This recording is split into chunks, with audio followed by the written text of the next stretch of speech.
امام بخاری رحمت اللہ علیہ نے پہلے وضو اور غسل سے فراغت کے بعد استخارے کی نماز پڑھی اور پورے اطمینان اور رسوخ کے بعد اس کتاب کے اندر حدیث کو نقل کیا ہے۔ میں کہنا چاہتا ہوں یہاں علماء موجود ہیں، ہمارے دونوں طرف یہ اکابر احادیث موجود ہیں۔ جزا اور شرط کے درمیان کوئی مناسبت نہیں معلوم ہوتی، مگر آپ جانتے ہیں جزا اور شرط کے درمیان مناسبت ضروری ہے۔ مناسبت کے بغیر جزا اور شرط میں دونوں کا انعقاد نہیں ہو پائے گا۔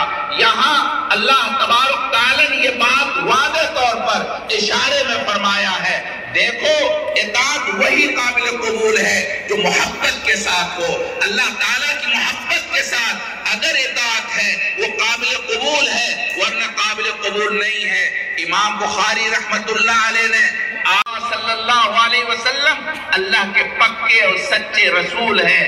حضرت سعد اسود نے یہ اعلان کیا، وہ کھڑے ہو کر اعلان کرتے ہیں، محبوب صلی اللہ علیہ وسلم کی مبارک آنکھ آپ دیدہ ہو جاتی ہے، آپ کی آنکھوں سے آنسو بہنے لگتے۔ لا الہ الا اللہ محمد رسول اللہ۔ وہ کہتے ہیں اللہ کے سوا کوئی معبود نہیں، صرف ایک اللہ معبود ہے، اس کا کوئی شریک